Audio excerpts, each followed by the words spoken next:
যখনই আপনি কারো কাছে কিছু পাওয়ার আশা করবেন, আপনি কষ্ট পাবেন। যখনই কারো কাছে কিছু পাওয়ার আশা করবেন, আপনি কষ্ট পাবেন। কারো কাছে এত বেশি পাওয়ার আশা করবেন না। কার কাছে পাওয়ার আশা করবেন?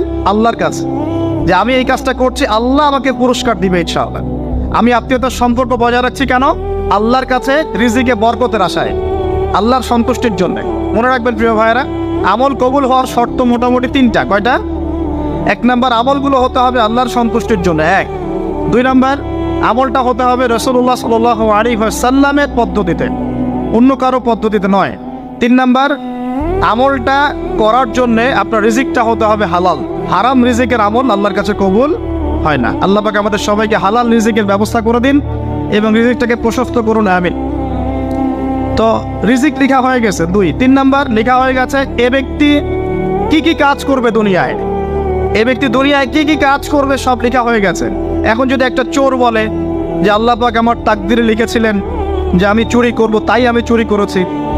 এখন যদি একজন ধর্ষক বলে আল্লাহ আমার তাকদিরে লিখেছিল যে আমি ধর্ষণ করব, তাই ধর্ষণ করেছি। এখন যদি যারা এই জনগণের কিছু সম্পদ আত্মসাৎ করে খেয়ে ফেলছে, তারা যদি বলে আল্লাহ তাকদিরে লিখছিলেন জন্যই দুর্নীতি করেছি, তাহলে কথাটা কি হবে? গ্রহণযোগ্য হবে? এখন যদি দলিল দেয় তাকদিরে তো লেখা ছিল। এই আকীদাটার নাম হচ্ছে জাবারিয়া আকীদা। কি আকীদা? জাবারিয়া। এমন একজন ব্যক্তি উমর রাদিয়াল্লাহু আনহুর দরবারে এসেছিল। চোর চুরি করেছে, ধরা পড়েছে। উমর রাদিয়াল্লাহু আনহু বলেছেন হাত কেটে ফেলো। তখন সে বলছে যে আমার হাত তো কাটা যাবে না। কেন? আল্লাহ পাক তাকদিরে লিখেছেন আমি চুরি করব, তাই চুরি করেছি। তো উমর রাদিয়াল্লাহু আনহুর সামনে এই কথাটা বলেছে। আর উমর রাদিয়াল্লাহু আনহু কি বিচক্ষণ মানুষ ছিলেন না বোকাশোকা ছিলেন? বলেন, তার মতো শাসক পাওয়া যাবে? তার মতো আরো একজন শাসক আসবে ইনশাআল্লাহ পৃথিবীতে। তার নাম কি? নবী ঈসা আলাইহিস সালাম, ইনশাআল্লাহ তাআলা। এবং তার আগে আরো একজন ইমাম আসবেন। তার নাম কি? তার নাম হচ্ছে মুহাম্মদ। কি নাম? তার নাম মুহাম্মদ, তার উপাধি হচ্ছে মাহদি। কখন আসবেন? যখন পৃথিবীতে যুদ্ধ বিগ্রহ ছড়িয়ে পড়বে, ব্যাপক আকারে মালহামা চলবে, তখন আসবেন। কাদের পক্ষে আসবেন? মুসলিমদের পক্ষে। কি উদ্দেশ্যে আসবেন? সারা বিশ্বে জুলুম তুলে ফেলার জন্য। এবং আরেকটা কি উদ্দেশ্য? ওই জেরুজালেম উদ্ধার করার জন্য। কোন জেরুজালেম? যেটা এখন ইহুদিরা দখল করে আছে। চারপাশে আরবরা, মাঝখানে ও কেমন করে দখল করে আছে? আরবদেরকে হাতের মুঠোয় নিয়ে নিয়েছে। এই কারণে মুনাফিকদের উপর টিকে আছে সে, এবং তার পশ্চিমা মিত্রদের উপর টিকে আছে। ঈসা আলাইহিস সালাম কেন আসবেন? এই জায়গাটা পুনরুদ্ধার করার জন্য। ঈসা আলাইহিস সালাম কি পরাজিত হবেন না বিজয়ী হবেন? কত বছর বিশ্ব শাসন করবেন?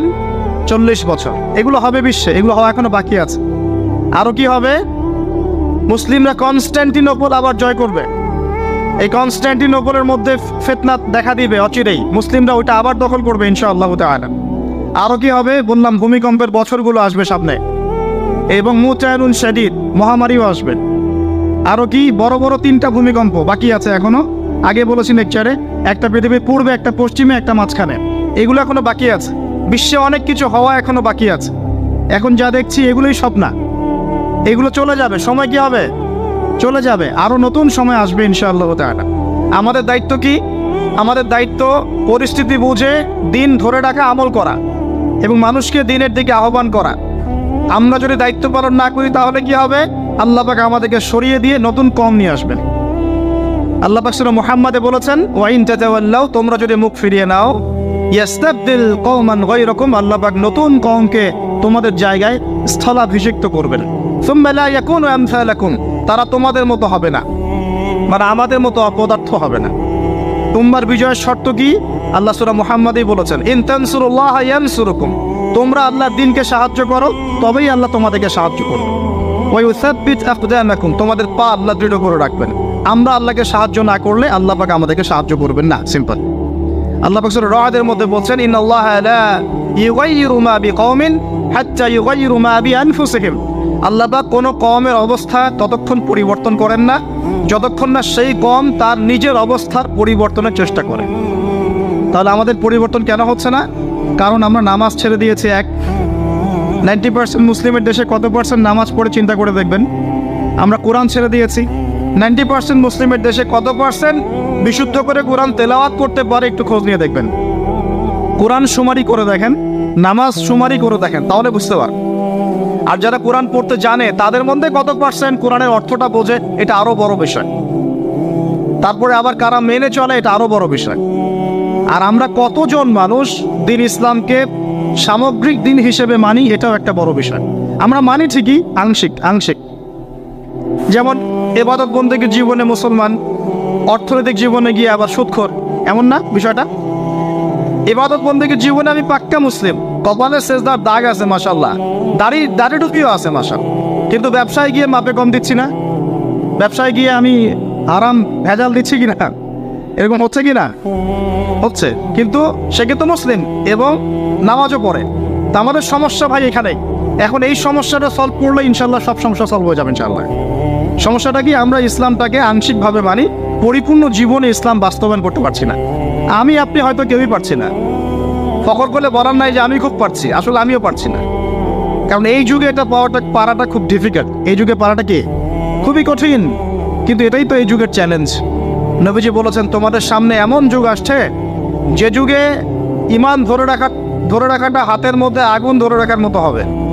তবে সুসংবাদ ওই যুগে তাদের জন্যে যারা আমার সুন্নতকে আবার জীবিত করতে পারবে, যে আমার মৃত সুন্নতকে জীবিত করবে, আল্লাহ পাক ভালোবাসেন কিনা?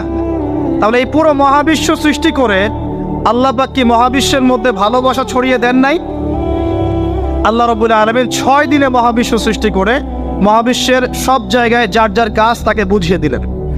কোন গ্রহ কি কাজ করবে, কোন সৌরজগৎ কেমন করে চলবে, দুনিয়া কিভাবে ঘুরবে, সূর্য কিভাবে উঠবে, চাঁদ কিভাবে আসবে, কোন মাখলুক কি কাজ করবে, ফেরেশতাদের কাজ কি হবে, ইত্যাদি ইত্যাদি। আল্লাহ পাক সমস্ত কাজ বুঝিয়ে দিলেন। সূরা আলিফ লাম মিম সেজদা, হামিম সেজদার মধ্যে আছে, পড়ে দেখবেন। আল্লাহ পাক পুরো মহাবিশ্বের দায়িত্ব বন্টন করে দিলেন। এবার আল্লাহ রাব্বুল আলামিন কি করলেন শোনেন। আল্লাহ রাব্বুল আলামিন বলছেন, এই পুরো মাখলুক কায়নাত সৃষ্টি করার পর আল্লাহ পাক তার রহমতকে 100 ভাগে ভাগ করলেন। কত ভাগে?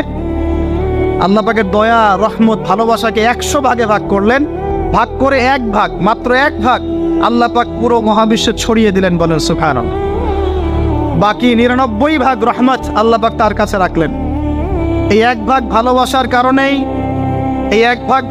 কারণেই এই যে সন্তান কান্না করলে মায়ের বুক ফেটে যায়, সন্তান অসুস্থ হলে বাবার বুক ফেটে যায়, যেই বাবা সহজে চোখের পানি কাউকে দেখায় না, সেই বাবা জায়নামাজে দাঁড়িয়ে চোখের পানি ছাড়তে থাকে। এই এক ভাগ রহমত